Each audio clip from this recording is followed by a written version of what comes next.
அனைவருக்கும் வணக்கம். இன்னைக்கு நம்ம தமிழ்ல ரீசெண்டா ரிலீஸ் ஆயிருக்க யாத்திசை படத்தோட கதையை பத்தி தான் பார்க்க போறோம். ஸோ வீடியோக்குள்ள போறதுக்கு முன்னாடி நம்ம சேனலுக்கு நீங்க புது விவரா இருந்தீங்கன்னா மறந்துடாம சப்ஸ்கிரைப் பண்ணி சப்போர்ட் பண்ணுங்க.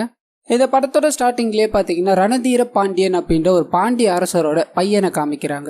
ஈனர் அப்படின்ற ஒரு இனத்தை சேர்ந்த ஒரு பெரியவர் கூட பாத்தீங்கன்னா அந்த பையன் இருப்பான். என்னோட அப்பா அவ்வளவு பெரிய வீரரா, அவர் யாருக்குமே பயந்தது கிடையாது அப்படின்ற மாதிரி சொல்ல இவரும் பாத்தீங்கன்னா ஒரு சின்ன பிளாஷ்பேக் ஒன்று ஆரம்பிக்கிறார். உன்னோட அப்பாவுக்கு தோல்வி அப்படின்றதே கிடையாது, உன்னோட அப்பாவுக்கு கூட இருக்கிறவங்க எல்லாருமே பலமா இருந்தாங்க, உனக்காக ஒரு குட்டி கதை சொல்லவா அப்படின்ற மாதிரி பல ஆண்டுகளுக்கு முன்னாடி நடந்த கதையை பத்தினா சொல்ல ஆரம்பிக்கிறாரு. இந்த யாத்திசையில சேர சோழ பாண்டிய அப்படின்ற மூவேந்தர்களும் சண்டை போடாத நாளே இல்ல. அந்த போர்கள் எல்லாமே நாட்கள்ல முடிஞ்சதும் இருக்கு, வாரங்கள்ல முடிஞ்சதும் இருக்கு, பல மாசங்களா நடந்துகிட்டு இருக்கதும் இருக்குது அப்படின்ற மாதிரி காமிச்சு இப்போ ஒரு போர் நடந்துகிட்டு இருக்க மாதிரியும் அந்த போர்ல சோழர்களை வெல்லணும் அப்படின்றதுக்காக பாண்டிய மன்னர்கள் பயங்கரமா சண்டை போட்டுக்கிட்டே இருந்த மாதிரியும் அவங்களுக்கு உதவணும் அப்படின்றதுக்காக இந்த ஈனர் இனத்தை சேர்ந்தவங்க வந்ததாகவும் சொல்லப்படுது. இவங்களோட உதவியோடு அந்த இடத்த பார்த்தீங்கன்னா இவர் கைப்பற்றி அந்த இடத்த ஃபுல்லாவே பாண்டியர்களால நிறுவுறார். அண்ட் இதுல தோத்து போன சோழர்கள் எல்லாருமே கைவிடப்பட்டுட்டாங்க அப்படின்ற மாதிரியும் அவங்க எங்கேயோ இடம் பெயர்ந்து போயிட்டாங்கன்ற மாதிரியும் அண்ட் இதுக்கு உதவியா இருந்த அந்த ஈனர்கள் இனத்தை சேர்ந்தவர் இருக்காங்க இல்லையா, அவங்கள பாண்டிய மன்னர்கள் கைவிட்டதாகவும் சொல்லப்படுது. இதனால விவசாயத்தை பார்த்துக்கிட்டு வாழ்ந்துகிட்டு இருந்த இந்த இனம் இனிமேல் என்ன பண்றதுன்னு தெரியாம இடம் பெயர்ந்துன்றாங்க. ஆனா அப்பா அவங்களுக்கு தெரியாது, இந்த பாண்டிய மன்னர்களையே பயமுறுத்துற வாரிசான கொதி அப்படின்றவன் இந்த இனத்தை சேர்ந்தவன் தான் அப்படின்ற மாதிரி சொல்லி அப்படியே கொதியை காமிக்கிறாங்க. பாண்டிய மன்னரான ரணதீரனை வீழ்த்தணும் அப்படின்ற மாதிரி பல நாட்களா திட்டம் தீட்டிக்கிட்டு இருக்காரு. இதுக்கு உதவணும் அப்படின்றதுக்காக அங்க போர் புரியும் போது சில சோழர்கள் எல்லாருமே தடம் தெரியாம போயிட்டாங்க அப்படின்ற மாதிரி சொன்னாங்க இல்லையா, அவங்கள தேடி பிடிச்சி அவங்க கிட்ட போய் ஒரு விஷயத்த சொல்றாரு. பாண்டிய மன்னனை நாங்க எதிர்க்கணும் அப்படின்ற மாதிரி திட்டம் தீட்டி இருக்கோம், அந்த ரணதீரரை நாங்க அழிச்சு காட்டுறோம், அந்த பாண்டிய தேசத்தையும் உங்ககிட்ட கொடுக்குறோம், அதுக்கு நீங்க பண்ண வேண்டியது எல்லாமே எங்களுக்கு தேவையான சலுகைகளை நீங்க கொடுக்கணும் அப்படின்ற மாதிரி சில ரிக்வெஸ்ட் எல்லாத்தையும் வைக்க உங்க கூட்டம் அந்த பாண்டிய மன்னர்களை வீழ்த்த போகுதா, நடக்கிறத சொல்லு அப்படின்ற மாதிரி கிண்டல் அடிக்க இவரும் எனக்கு ஒரு 20,000 ஆட்கள் தேவை, அதை மட்டும் நீங்க சரியான சமயத்துக்கு கொடுத்துட்டீங்க அப்படின்னா அந்த பாண்டிய மன்னர்களோட மொத்தத்தையும் உங்ககிட்ட நான் கொடுக்குறேன், அந்த பாண்டிய தேசத்தையே நான் உங்ககிட்ட கொடுக்குறேன் அப்படின்ற மாதிரி வாக்குறுதி கொடுக்க அவங்களும் இது எல்லாத்தையும் கேட்டுட்டு முதல்ல நீ அந்த ரணதீரனை கொல்லு, அப்புறம் உதவி வருமா இல்லையா அப்படின்றது உனக்கு தெரியப்படுத்துறோம்னு சொல்ல அப்படியே கட் பண்ணி அங்கிருந்து தன்னோட இனத்துக்கு சென்றடையணும் அப்படின்ற மாதிரி நடக்க ஆரம்பிக்கிறார். வழி நெடுகில காடுகள் மலைகள் அது எல்லாத்தையும் காண்டி ரொம்ப நேரம் பயணத்துக்கு அப்புறமா இவங்களோட இன மக்கள் கிட்ட வந்து சேர்ந்துட்டார். அண்ட் வந்த உடனே இவரோட வீட்டுக்கு போய் அவரோட மனைவி கிட்ட பேசிட்டு நடந்த விஷயங்கள் எல்லாத்தையும் சொல்லி கண்டிப்பா பாண்டிய மன்னன் நம்ம வெல்ல போறோம் அப்படின்ற மாதிரி சொல்ல கட் பண்ணி கடல் வழியா வந்துகிட்டு இருக்க கப்பலை காமிக்கிறாங்க. அதுக்குள்ள சோழ தேசத்தை சேர்ந்த ஏதோ ஒரு நபர் ரொம்ப நாளா அடப்பட்டு கிடக்குற மாதிரியோ அண்ட் அவரை பாதுகாத்துக்கிட்டு இருக்க நபரும் இது நாள் வழியும் உன்னை ஏன் கூடயே வச்சுக்க சொன்னாங்க, எந்த விதமான செய்தியும் அனுப்பல, இப்போ ரிட்டர்ன் கூட்டு வர சொல்லியிருக்காங்க, எதுக்காக உன்னை உயிரோட வச்சிருக்காங்கன்னு எனக்கு ஒண்ணு விளங்கல அப்படின்ற மாதிரி சொல்ல இவரை காமிக்கிறாங்க. பயங்கர காயத்தோட மனசுல ஒரு தீரா பகையோட படுத்துக்கிட்டே இருக்காரு. ஆனா அப்படியே கட் பண்ணி பாண்டிய தேசத்துல தேவடியார்களா இருக்க 2 நடன பெண்களை பாத்தீங்கன்னா காமிக்கிறாங்க. அங்க கோயிலுக்கு நடனம் ஆடிக்கிட்டே இருக்கும்போது அதை பார்த்துக்கிட்டு இருந்த செல்வந்தர் பாத்தீங்கன்னா அந்த பெண்களை அடையணும் அப்படின்ற மாதிரி நினைக்கிறாரு. ஆனா அது சாதாரண விஷயம் கிடையாது, முதல்ல மாதிரி இல்ல, கோயில்ல விதிகளை பயங்கரமான முறையில ஃபாலோ பண்ணிக்கிட்டு இருக்காங்க அப்படின்ற மாதிரி சொல்ல ஆனா இவருக்கு மனம் கேட்கல, அவங்கள தன்னோட நாட்டுக்கே தேவடியார்களா கொண்டு போனோம், எவ்வளவு செலவானாலும் பரவாயில்ல, அதுக்கு உண்டான வேலையை பாருன்னு சொல்ல இந்த சீன் அப்படியே கட் ஆகி கொதிய காமிக்கிறாங்க. சோழர்கள் கிட்ட இந்த மாதிரி பேசிட்டு வந்துட்டார் இல்லையா, அந்த ரணதீரனை நம்ம உயிரோட விடக்கூடாது, சரியான நேரம் பார்த்து பழி வாங்கணும், அதுக்காக உங்க எல்லாரையும் நான் திரட்ட வந்திருக்கேன் அப்படின்ற மாதிரி இவங்க இனத்தை சேர்ந்த எல்லாரையும் கூப்பிட்டு பாதி பேர் பாத்தீங்கன்னா பயங்கரமா பயப்படுறாங்க. அவனை அழிக்கிறது சாதாரண காரியம் இல்ல, அவனை கொல்றதுக்கு ஒரு வாய்ப்பு தான் கிடைக்கும், அதை மட்டும் நீ மிஸ் பண்ணிட்டேன்னு வையன் நீ இருந்த சூடே தெரியாம போயிடுவ அப்படின்னு மாதிரி பயந்துகிட்டு இருக்காங்க. அண்ட் இன்னொரு சைடு கட் பண்ணி அந்த நடன பெண்கள் இருக்காங்க இல்லையா, அவங்கள பாத்தீங்கன்னா வேலை கொடுத்து வாங்கிடுறாங்க. இன்னும் 100 வருஷத்துக்கு நீங்க பெரிய கோயில் அதாவது பாண்டியன் கோயில தான் நடனம் ஆடணும், உங்களுக்கு போக மனம் இல்ல அப்படின்னாலும் நீங்க போய் தான் ஆகணும், எல்லா கோயிலும் இருக்கிறது ஒரே கடவுள் தான் அப்படின்ற மாதிரி சொல்லி இவங்கள அனுப்பி வைக்க பாக்குறாங்க. அண்ட் இன்னொரு சைடு கட் பண்ணா ரணதீராவை கொல்லணும் அப்படின்றதுக்காக இன மக்கள் எல்லாரையும் ஒண்ணு திரட்டிட்டு இருப்பார். ஆனா அது கூடவே அவங்க வணங்குற சாமியார கூப்பிட்டு நாங்க ரணதீரனை அழிச்சு பாண்டியனோட இடத்தை பிடிக்கணும் அப்படின்றதுக்காக போய்கிட்டு இருக்கோம், அதுக்கு நீங்க தான் உங்களோட ஆசீர்வாதத்தையும் கடவுளோட ஆசீர்வாதத்தையும் தரணும்னு சொல்ல இவர் பாத்தீங்கன்னா பூஜைக்கு ஏற்பாடு பண்றார். போருக்கு போறாங்க அப்படின்னா அதுக்கு நரபலி கொடுத்துட்டு தான் போவாங்க இல்லையா, அதுக்காக ஒரு நபரை கூட்டு வந்து அவருக்கு படையல் எல்லாத்தையும் போட்டு இவங்க போற காரியம் வெற்றி அடையணும், அதுக்கு நீ தான் உறுதுணையா இருக்கணும் அப்படின்ற மாதிரி அந்த நபரை பலி கொடுக்க அது அங்க இருக்கிற எல்லாருமே புத்துணர்ச்சியா கிளம்புறாங்க. சோ இவங்க ரணதீராவை எந்த முறையில தாக்கணும் அப்படின்ற மாதிரி பிளான் போட்டு தான் போவாங்க, கும்பலா கிளம்புறாங்க இல்லையா. அந்த நாட்டுக்குள்ள மக்களோட மக்களை மிங்கலாய் சரியான நேரம் பார்த்து அவனை பழி வாங்கணும் அப்படின்ற மாதிரி முடிவு தான். இதனால கும்பலா கிளம்புறாங்க. எக்காரணத்தை கொண்டும் நீங்க யாருன்னு யாருக்கும் தெரியப்படுத்த வேண்டாம், செய்தி வர வரலையோ எல்லாரும் நான் சொல்றத ஃபாலோ பண்ணுங்கன்னு சொல்ல அப்படியே கட் பண்ணி பாண்டிய நாட்டுக்கு வர மாதிரி காமிக்கிறாங்க. அங்க வந்த உடனே ட்ரெஸ் எல்லாத்தையும் மாத்திக்கிட்டு அந்த பாண்டிய மன்னர்களோட மிக்ஸ் ஆயிடுற. அந்த சமயம்னு பார்த்து நடன பெண்களை அந்த ஊருக்கு கூட்டு வந்திருப்பாங்க இல்லையா, நடனங்கள் ஆட ஆரம்பிக்கிறாங்க. இந்த நடனத்தை பார்க்கணும் அப்படின்ற மாதிரி கொதியும் அங்க போய் உட்காந்து பார்த்துக்கிட்டே இருக்க, இதை பார்த்து அந்த செல்வந்தர் இருக்கார் இல்லையா, அவர்கிட்ட வர்ற நீங்க யாரு, கழுத்துல பயங்கர தழும்பெல்லாம் இருக்கு, இவ்வளவு கட்டுக்கோப்பா இருக்கீங்க, நீங்க பிராமின் சொன்னா எங்களால நம்பவே முடியலன்னு சொல்ல கொதியும் அவர்கிட்ட ஏதோ ஒரு விஷயத்த பேசி அவர் தற்காலிகமா அனுப்பி வச்சிடுறாரு. ஆனா இவருக்கு ஒரு மாதிரி சந்தேகம். கொஞ்சம் தூரம் போய் திரும்பி பார்க்க கொதி அங்கிருந்து காணாம போயிட்டுறாரு. இந்த சீன் அப்படியே கட் பண்ணி 2 நடன பெண்கள் இருக்காங்க இல்லையா, அவங்க குளிச்சுக்கிட்டு இருக்க மாதிரி காமிக்கிறாங்க. நம்ம டான்ஸ் ஆடிக்கிட்டு இருக்கும்போது யாரோ ஒரு ஒற்றன் வந்து சோழர்களுக்காக செய்தி கொண்டு போனா அப்படின்ற மாதிரி தெரிய வந்திருக்கு. கூடிய சீக்கிரத்துல இங்க போர் நடக்க போகுது அப்படின்னு நம்மலாம் சொல்ல கூட இருக்க இன்னொரு பெண்ணும் யார் போர் புரிஞ்சா என்ன, நம்ம ஆடுறது நிக்கவா போகுது, நமக்கு இதுதான் வாழ்க்கை அப்படின்ற மாதிரி சொல்லி புலம்புறாங்க. ஆனா அதே சமயத்துல கொதி பாத்தீங்கன்னா அவரோட இனத்து மக்கள் எல்லாரையும் கூப்பிட்டு வச்சு சரியான நேரம் வரட்டும் போர் புரியல அப்படின்ற மாதிரி காத்துக்கிட்டு இருந்தார் இல்லையா, அதுக்கான நேரம் வந்துருச்சு அப்படின்ற விஷயத்த சொல்றாரு. ரணதீரா பாத்தீங்கன்னா வெள்ளிக்கிழமை மலை மேல இருக்க கோயிலுக்கு போயிட்டு வர்றது வழக்கமா இருக்கும். அது பாத்தீங்கன்னா ஒரு 50 கிலோமீட்டர் தொலைவில் இருக்கும். அந்த கோயிலுக்கு அவன் கண்டிப்பா போவான், அதுதான் சரியான சமயம். அப்படி போகும்போது அவனை சுத்தி நிறைய ஆட்கள் நின்னுகிட்டு இருப்பாங்க. அந்த ஆட்களை தகர்த்துக்கிட்டு நம்ம உள்ள போயிட்டோம் அப்படின்னா ரணதீரனை கொன்னுடலாம். அதுக்கப்புறம் அந்த தலையோட ஊருக்குள்ள வந்தோம் அப்படின்னா மக்கள் எல்லாரும் நமக்கு தலை வணங்கிதான் ஆகணும், இந்த இடத்தையும் நம்ம கைப்பற்றிடலாம் அப்படின்ற மாதிரி பிளான் போட அப்படியே கட் பண்ணி இதுக்கு அடுத்த நாள் ரணதீரா பாத்தீங்கன்னா படைகளோட கோயிலுக்கு போகணும் அப்படின்ற மாதிரி கிளம்பி மலைப்பகுதியில நடந்து போக்கிட்டே இருக்காரு. அப்போ இவங்க கூட இருந்த நாய்கள் எல்லாமே பயங்கரமா கத்த ஆரம்பிக்க இவங்களுக்கு ஏதோ ஒரு கெட்ட விஷயம் நடக்க போகுது அப்படின்ற மாதிரி தெரிஞ்சிருச்சு. ஷீல்டு எல்லாத்தையும் கவர் பண்ணி அரசரை காக்கணும் அப்படின்ற மாதிரி முயற்சி செய்ய ஒளிஞ்சுக்கிட்டு இருந்த எல்லா ஆட்களும் வந்து இவங்களோட ஷீல்டை உடைச்சுக்கிட்டு அந்த அரசரை கொல்லணும் அப்படின்ற மாதிரி முயற்சி பண்ணிக்கிட்டே இருக்காங்க. ஆனா நிறைய பேர் செத்துக்கிட்டே இருக்காங்களே தவிர அந்த ஷீல்டை உடைச்சுக்கிட்டு உள்ள போற மாதிரி தெரியல.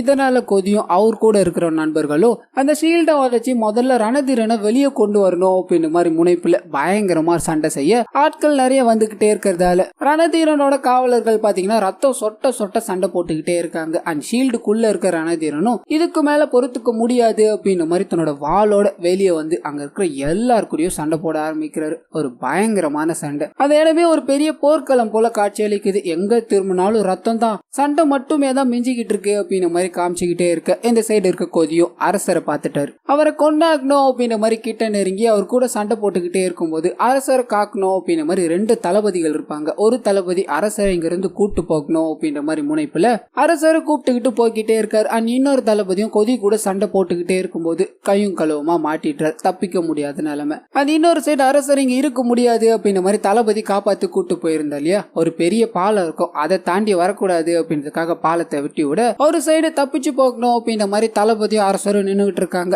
மலையோட இன்னொரு சைடு குளிச்சு வச்சிருந்த தளபதியோட கொதி நின்னுகிட்டு இருக்காரு. அவங்களோட ஆளுங்க எல்லாருமே அந்த அரசரை கொல்லணும் அப்படின்ற மாதிரி பயங்கரமா கத்திக்கிட்டே இருக்க கொதிக்கு செம்ம கோபமாயிடுது. அந்த தளபதி இருக்காரு இல்லையா, அவரை அந்த இடத்துல துடிக்க துடிக்க கொண்டுட்டுறாரு, அதுவும் அரசர் முன்னாடியே.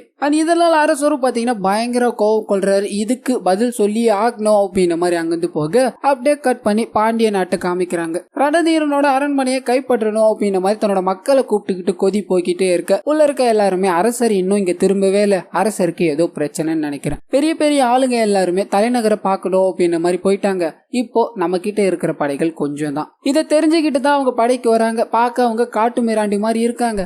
அவங்க கூட சண்டை போட ஆயுத்தமாகுங்க அப்படின்ற மாதிரி இருக்கிற படையை ரெடி பண்ணிக்கிட்டு சண்டைக்கு போக இவங்களால அந்த சண்டையை தாக்கு பிடிக்க முடியல. அந்த இடத்துல எல்லாரும் மடிஞ்சு போயிடுறாங்க. அண்ட் இந்த சோழ நாட்டை பாத்தீங்கன்னா கொதியும் அவரோட இனத்தவர்களும் கைப்பற்றிடுறாங்க. இந்த எல்லா விஷயங்களையும் தப்பிச்சு போன அரசர் பாத்தீங்கன்னா பாத்துக்கிட்டு இருக்காரு. தான் கண்ணு முன்னாடி இப்படி ஒரு சம்பவம் நடக்குது இல்லையா, இதுக்கு கண்டிப்பா அவங்க பதில் சொல்லி ஆகணும்னு கோவத்தோட அங்க இருந்து கிளம்ப இன்னொரு சைடு கட் பண்ணி அந்த நடனம் ஆடுற பெண்கள் இருக்காங்க இல்லையா, அவங்கள பாத்தீங்கன்னா கோயில இருக்க கூடாது அப்படின்ற மாதிரி வெளியே தள்ளி கோயில பூட்டிட்டு இருப்பாங்க. ஏன்னா கொஞ்ச நாள் இங்க யாரும் வரக்கூடாது, சோழர்களுக்கு கொதி இந்த இடத்த கைப்பற்றிட்டாருன்னு தெரியணும் இல்லையா, அதுக்குள்ள எந்த அசம்பாவிதமும் நடக்க கூடாது, நம்ம கேர்ஃபுல்லா இருக்கணும் அப்படின்றதுக்காக தான் இதை பண்ணிருப்பாரு. இப்போ அந்த 2 நடன பெண்கள் ரோட்ல நின்னுகிட்டு இருக்காங்க இல்லையா, இதனால அங்க இருக்கிற செல்வந்தரும் இவங்க கடவுளுக்காக அர்ப்பணிக்கப்பட்டவங்க, இங்க நிறைய போர்கள் வரலாம், நிறைய ஆட்சிகள் மாறலாம், நிறைய மன்னர்கள் மாறலாம், ஆனா எல்லாத்துக்கும் கடவுள் ஒண்ணு தானே, தயவு செய்து கோயில திறந்து விடுங்க அப்படின்ற மாதிரி கேட்க, ஆனா இவர் பாத்தீங்கன்னா முடியாதுன்னு மறுக்கிறார். நீங்க எல்லாருமே அவங்களோட வீட்டுக்கு போங்க அப்படின்ற மாதிரி சொல்லிட்டு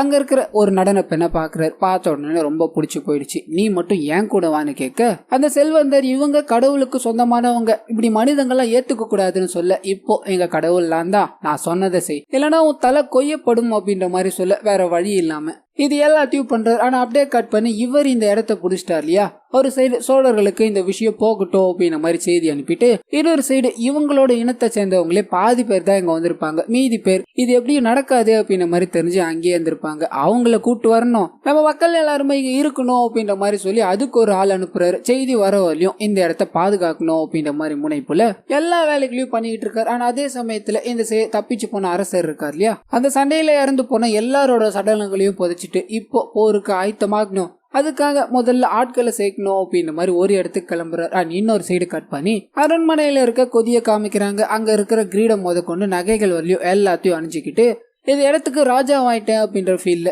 தன்னையே மறந்து போயிருக்காரு. ஆனா அதே சமயத்துல அந்த நடன பெண்ணும் பாத்தீங்கன்னா சோகத்துல விசைய வாசிக்கிட்டே இருக்க, இன்னொரு சைடு கட் பண்ணி பெரும்பள்ளி அப்படின்ற ஒரு இனத்தை சந்திக்கணும்ன்றதுக்காக ரணதீரா வர, ஏன்னா ஒரு போர் புரியணும் அப்படின்னு ஆட்கள் தேவை இல்லையா, அதுக்கு உதவியா தான் இங்க வந்திருப்பாரு. நான் தலைநகருக்கு போயிருந்தேன் அப்படின்னா அது பெரிய பிரச்சனை ஆயிடும், என்னோட கோட்டைக்குள்ள ஒரு நரி புகுந்ததை நான் பெரிய விஷயமா ஆக்க விரும்பல, அதனாலதான் உங்களை தேடி வந்திருக்கேன்னு சொல்ல, அவங்களும் நாங்க உங்களுக்கு எவ்வளவு படைகளை வேணா தரோம், நீங்க எங்களுக்கு கைமாறு பண்ண வேண்டியது எல்லாமே எங்களோட இனத்து பெண்ணை நீங்க கல்யாணம் பண்ணிக்கணும் அப்படின்ற மாதிரி சொல்ல, இதுக்கே ஒரு சம்மதிக்கிறாரு. அங்க இருக்கிற எல்லார் முன்னிலையிலும் அந்த இனத்து பெண்ணை கல்யாணம் பண்ணிக்கிட்டு அவங்க கூடவும் இருக்கிறது மூலியமா அங்க இருக்கிற பல்லாயிரக்கணக்கான மக்களையும் ஒண்ணு திரட்டுறாரு. ஆனா அப்படியே கட் பண்ணி இந்த சைடு கொதிய காமிக்கிறாங்க. அரசர் அப்படின்ற மாதிரி தான் இப்ப இருக்காரு இல்லையா, ஆனா அதே சமயத்துல சோழர்களை கூட்டு வரணும் அப்படின்ற மாதிரி செய்தி அனுப்பியிருப்பாரு. அதுக்கான ரிப்ளை இன்னும் வந்திருக்காது. அண்ட் இவங்க இனத்தை சேர்ந்தவங்களையும் கூட்டு வரணும் அப்படின்ற மாதிரி போயிருப்பாங்க இல்லையா, அதுக்கான ரிப்ளையும் வந்திருக்காது. இதனால என்ன பண்றதுன்னு தெரியாம நின்னுகிட்டே இருக்கும்போது அந்த நடன பெண் இருக்காங்க இல்லையா, அவங்க கிட்ட போய் பேச ஆரம்பிக்கிறாரு.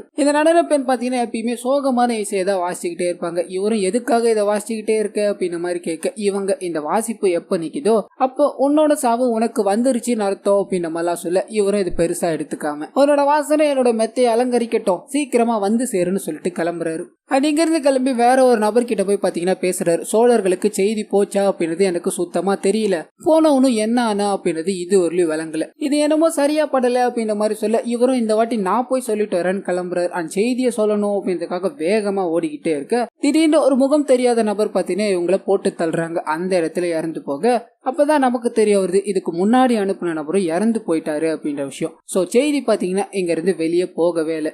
ஆனா அதே சமயத்துல இன்னொரு சைடு ரணதீராவும் ஆளுங்களை திரட்டணும் அப்படின்னு மாதிரி முடிவு பண்ணிட்டார் இல்லையா, மொத்த ஆளுங்களும் திரண்டு வந்து நிக்கிறாங்க. இந்த பெரும்பள்ளி ஆட்கள் பயங்கரமானவங்க தான், இவ்வளவு ஆட்களை ரெடி பண்ணிட்டாங்க அப்படின்னு மாதிரி போருக்கு ஆயுத்தமாகிறார். அண்ட் இந்த சைடு கட் பண்ணா கொதி பாத்தீங்கன்னா எந்த விஷயங்களும் போய் சேரல, சோழர்களும் வரல, நம்ம இனத்தை சேர்ந்தவங்களும் வரலையே அப்படின்னு மாதிரி திங்க் பண்ணிக்கிட்டே இருக்கும்போது தான் இவங்க படையெடுத்து வர விஷயம் தெரிஞ்சுது. அப்போ அந்த நடனம் ஆடிக்கிட்டு இருக்க பெண் வாசிச்சுட்டு இருக்க இசை நிக்குது. இது மூலமாவே இவருக்கு மரணம் வரப்போகுது அப்படின்னு மாதிரி தெரிஞ்சு போச்சு. இதனால இவர் கூட இருக்கிறவங்கிட்டையும் சோழர்களுக்கு செய்தி போய் சேர்ந்துச்சா இல்லையா அப்படின்னு எனக்கு தெரியல, ஆனா கண்டிப்பா நம்ம இனத்தை சேர்ந்தவங்க வருவாங்க, நம்ம எதுக்கும் பயப்பட வேணாம் அப்படின்னு மாதிரி சொல்லி ஆறுதல் பண்ண, அப்படியே கட் பண்ணி போருக்காக வந்திருக்காங்க இல்லையா, ரணதீராவும் அவரோட ஆட்களும் அவங்கள காமிக்கிறாங்க. போருக்கு எல்லாத்தையும் தயார்படுத்திட்டு வந்துட்டு இருப்பாங்க. ஆனா போர் புரியாம ஒரு இடத்துல டென்ட்டை போட்டு அங்கேயே தங்கிட்டு இருப்பாங்க. சரியான நேரம் வரட்டும், ஏற்கனவே நாட்டு மக்கள் பயங்கர இன்னல்களை சந்திச்சிட்டு இருப்பாங்க, அரண்மனையை சுத்தி நம்ம ஆளுங்க இருக்கட்டும், சரியான நேரம் பார்த்து அரண்மனையை கைப்பற்றிடலாம் அப்படின்ற மாதிரி காத்துக்கிட்டு இருக்காங்க. அந்த அரண்மனைக்குள்ள இருக்கிற கொதியோட ஆளுங்களுக்கும் பாத்தீங்கன்னா பிரிவினை ஏற்பட ஆரம்பிக்குது. அவன் மட்டும் அரச ஆயிட்டான்,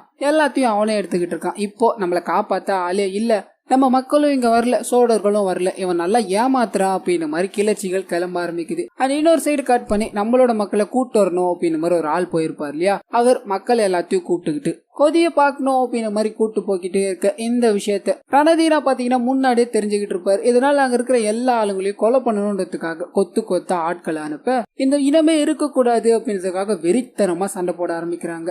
அண்ட் கொதிய அனுப்புன நம்பிக்கையான ஆளும் இவங்களை காப்பாத்தி கூட்டு போகணும் அப்படின்ற மாதிரி எவ்வளவோ சண்டை போட ஆனா அவங்க கிட்ட இவராலையும் தாக்கு பிடிக்க முடியல. அந்த இடத்துல கொடூரமான முறையில கொலை பண்ணப்படுறாரு. அண்ட் இப்போ இந்த கூட்டு வரணும் அப்படின்னு போனவங்க எல்லாருமே இறந்து போயிட்டாங்க இல்லையா. ஆனா அதே நேரத்துல சோழர்களும் இன்னும் வந்த மாதிரி தெரியல. இதனால அங்க இருக்கிற செல்வந்தர் இருக்கார் இல்லையா, அவர்கிட்ட போய் பேசி ஊர்ல இருக்க எல்லா மக்களையும் போருக்கு கூப்பிடுங்க, அவங்க சும்மா வந்து நின்னா மட்டும் போதும், படைகள் அதிகமா இருக்கிற மாதிரி காட்டுறதுக்கு தான், சோழர்கள் வந்ததுக்கு அப்புறம் இது எல்லாமே சரியாயிடும்னு சொல்ல இந்த செல்வந்தரும் இதை சொல்லி நான் எப்படி கூப்பிடுவேன், காற்று ஒரு பக்கமே அடிக்காது அப்படின்ற விஷயத்த நீங்க இப்ப தெரிஞ்சுக்கிட்டு இருப்பீங்கன்னு நினைக்கிறேன், இருந்தாலும் பரவாயில்ல நான் எல்லாத்தையும் கேட்டு பாக்குறேன்னு சொல்ல அப்படியே கட் பண்ணி இந்த சைடு அரசரை காமிக்கிறாங்க. அரண்மனையை சுத்தி வளைச்சாச்சு, இப்ப போனோம் அப்படின்னா அவங்கள கொண்டுட்டு நம்ம மறுபடியும் அரண்மனையை பிடிச்சிடலான்னு சொல்ல ஆனா ரணதீரா பாத்தீங்கன்னா வேணாம் அப்படின்ற மாதிரி முடிவு பண்ணி மக்களுக்கு எதுவும் ஆகக்கூடாது, இதுக்கு நம்ம அவனுக்கு ஒரு சரணடைகிற லெட்டர் அனுப்புவோம், அதுக்கு பதில் என்ன கொடுக்குறான் அப்படின்றத பார்த்துட்டு நம்ம போர் புரியுவோமா வேணாமா அப்படின்றத பாத்துக்கலான்னு சொல்ல அப்படியே கட் பண்ணி ஒரு தூதுவை பாத்தீங்கன்னா அனுப்பி விட்றாங்க. அதுல இந்த எல்லா இடத்தையும் நாங்க சுத்தி வளைச்சிட்டோம், உங்களுக்கு வேற வழியே கிடையாது, சரணடைஞ்சிருங்க, அப்படி சரணடைஞ்சிட்டீங்க அப்படின்னா நாங்க உங்களை உயிரோடு விட்டுடுறோம் அப்படின்ற மாதிரி கேட்டிருப்பாங்க. இதை பார்த்த கொதிக்கும் என்ன பண்றதுன்னு தெரியாம இதுக்கு ஒரு ரிப்ளைவா ஒன்னு அனுப்பி விட்றாரு. என்ன அப்படின்னா இங்க இருக்கிற மக்கள் யாரும் துன்புற வேணாம் அப்படின்ற மாதிரி நானும் நினைக்கிறேன், இந்த சண்டை உனக்கும் எனக்குமானதுதான் இல்லையா, நம்ம 2 பேரும் சண்டை செஞ்சுப்போம், அதுல யாரு உயிரோடு இருக்காங்களோ அவங்க இந்த அரண்மனை எடுத்துக்கிட்டோம், வீரமானவங்க உயிரோட இருந்துகிட்டோம் அப்படின்னு மாதிரி ரிப்ளை அனுப்பியிருப்பார். இந்த விஷயத்த ரணதீரா பார்த்த உடனே ஏத்துக்கிறார். அவன் சாகரத்துக்கான நேரம் வந்துருச்சு, எல்லாத்தையும் ரெடி பண்ணுங்க அப்படின்ற மாதிரி சொல்ல கட் பண்ணி இந்த சைடு கொதிய காமிக்கிறாங்க. அவருக்கு உறுதுணையா அந்த பெரியவர் பாத்தீங்கன்னா உன் கூட நின்னது எனக்கு பயங்கர பெருமையா இருக்கு,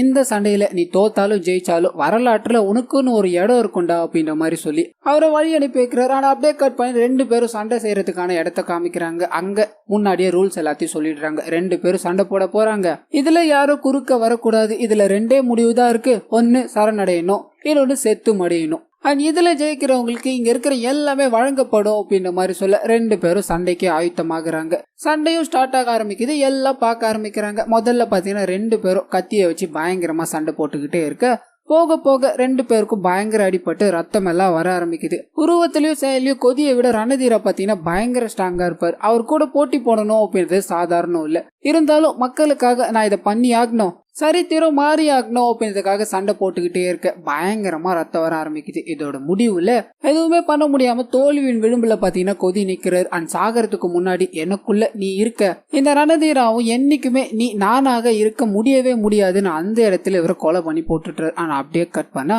கொதிய நினைச்சு அந்த இன மக்கள் எல்லாருமே ஃபீல் பண்றாங்க, அவ இறந்து போயிட்டா அப்படின்றதே உங்களால தாங்கவே முடியல. அண்ட் இன்னொரு சைடு கட் பண்ணி ரணதீராவும் இந்த மாதிரி செயல் இனிமேல் யாருக்கும் செய்யணும்னு கூட தோணக்கூடாது, இவனோட பணம் எங்க புதைச்சேங்கன்னு கூட தெரியக்கூடாது, எங்கேயாவது கொண்டு போய் காணா பணமாக்கிடுங்க, அது உங்களோட இனமும் இருந்த இடமே தெரியாம போகணும் அப்படின்ற மாதிரிலாம் சொல்ல அப்படியே கட் பண்ணி இந்த கதைகளை சொல்லிக்கிட்டு இருந்தா இல்லையா அந்த தாத்தாவை காமிக்கிறாங்க. ரணதீராவோட பையன் கிட்டதான் இதை சொல்லிக்கிட்டு இருப்பாரு இல்லையா, அவ இது எல்லாத்தையும் கேட்டுக்கிட்டே இருக்க மறுபடியும் பிளாஷ்பேக் போகுது. அந்த தேவடியார்கள் இருக்காங்க இல்லையா, அவங்க பாத்தீங்கன்னா அங்க இருக்கிற குளத்துல மூழ்கி இறந்து போவாங்க, மறுபடியும் பிரசன்ட்டுக்கு வருது. இது எல்லாமே ஓகே தான், அந்த நடன பெண் எதுக்காக தன்னையே மாச்சிக்கிட்டாங்க, அது மட்டும் இல்லாம மிச்சம் இருந்த நடன பெண்கள்லாம் எங்க போனாங்கன்னு கேட்க இவரும் கதை இனிமேல் தான் ஆரம்பிக்கவே போகுது, அந்த நடன பெண் ஏன் இறந்து போனாங்க அப்படின்றதும் மிச்ச நடன பெண்கள் எல்லாம் எங்க போனாங்க அப்படின்றதையும் அண்ட் உன்னோட அப்பா கிட்ட இருந்து நீ எப்படி என்கிட்ட வந்த அப்படின்றதையும் இனிமேல் தான் பார்க்க போறோம்னு சொல்ல அப்படியே கட் பண்ணி சின்ன சின்ன கிளிப்பிங்ஸா காமிக்கிறாங்க. சோழர்கள் கிட்ட பாத்தீங்கன்னா இந்த கொதி இவ்வளவு பண்ணிட்டாரு இல்லையா, அந்த விஷயங்கள் எல்லாம் போய் சேருது. அவங்களும் படைகளை தயார்படுத்திக்கிட்டு கிளம்ப ஆயுத்தமாகறாங்க. ஆனா அப்படியே கட் பண்ணி கப்பல்ல ரொம்ப நல்லா ஒரு நபரை வச்சிருந்தாங்க இல்லையா, அவரையும் காமிக்கிறாங்க. அவர் யாரு என்ன அப்படின்றது இன்னும் தெரியல. அண்ட் இன்னொரு சைடு கட் பண்ணா ரணதீரா பாத்தீங்கன்னா அந்த இடத்துக்கு முடிசூடி மறுபடியும் அரசராடுறாரு. இதுக்கப்புறம் இன்னும் நிறைய விஷயங்கள் இருக்கு, அது எல்லாத்தையுமே இதுக்கான செகண்ட் பார்ட்ல பாக்கலாம் அப்படின்ற மாதிரி ஒரு சின்ன லீட் கொடுத்து இந்த படத்தை பாத்தீங்கன்னா அதோட முடிக்கிறாங்க. சோ கண்டிப்பா இந்த படம் உங்க எல்லாருக்கும் பிடிச்சிருக்கோம் அப்படின்ற மாதிரி நம்புறேன். அண்ட் இந்த வீடியோல ஏதாவது நிறை குறைகள் இருந்தது அப்படின்னா மறந்துடாம அதை கமெண்ட் செக்ஷன்ல போடுங்க.